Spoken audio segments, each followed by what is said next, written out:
Happy Easter! He is risen indeed. Today, for our Sunday school lesson, I am going to read one of my favorite books, The Tale of Three Trees. Once upon a mountaintop, three little trees stood and dreamed of what they wanted to become when they grew up.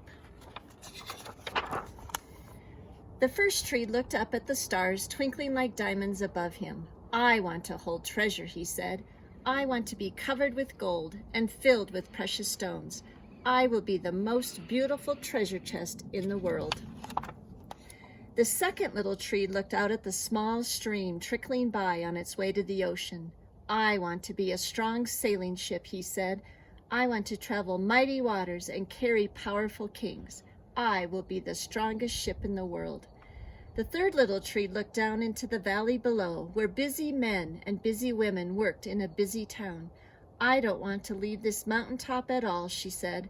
"I want to grow so tall that when people stop to look at me, they will raise their eyes to heaven and think of God. I will be the tallest tree in the world." Years passed. The rains came, the sun shone, and the little trees grew tall. One day, three woodcutters climbed the mountain. The first woodcutter looked at the first tree and said, "This tree is beautiful. It is perfect for me." With a swoop of his shining axe, the first tree fell.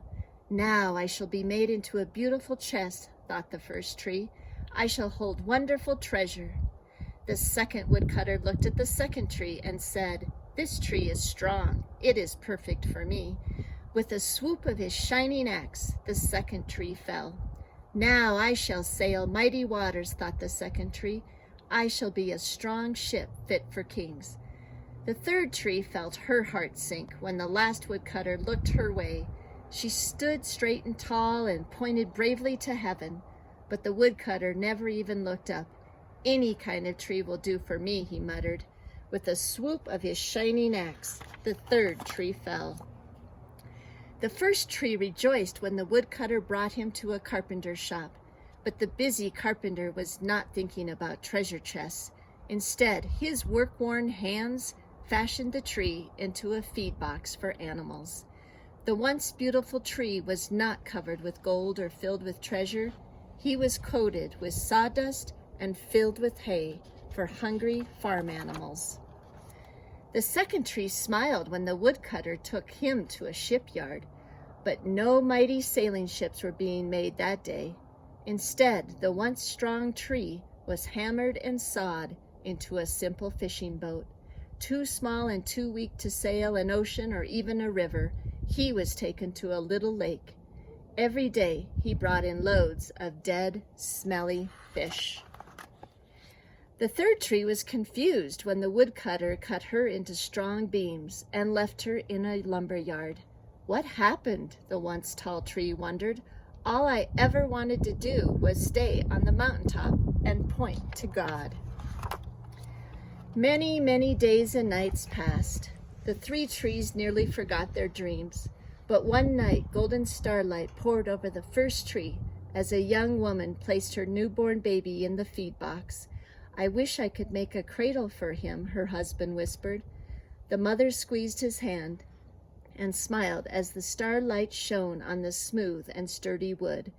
"This manger is beautiful," she said, and suddenly the first tree knew he was holding the greatest treasure in the world.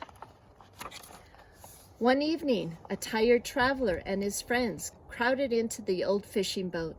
The traveler fell asleep as the second tree quietly sailed out into the lake. Soon a thundering and thrashing storm arose.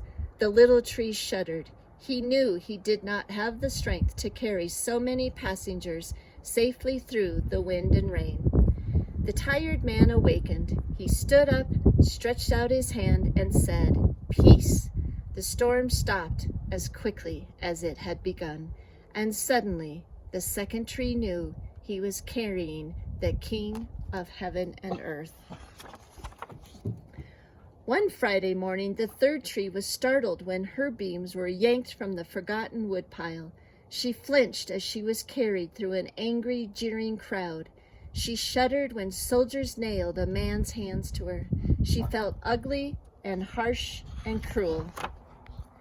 But on Sunday morning, when the sun arose and the earth trembled with joy beneath her, the third tree knew that God's love had changed everything. It had made the first tree beautiful. It had made the second tree strong. And every time people thought of the third tree, they would think of God. That was better than being the tallest tree in the world.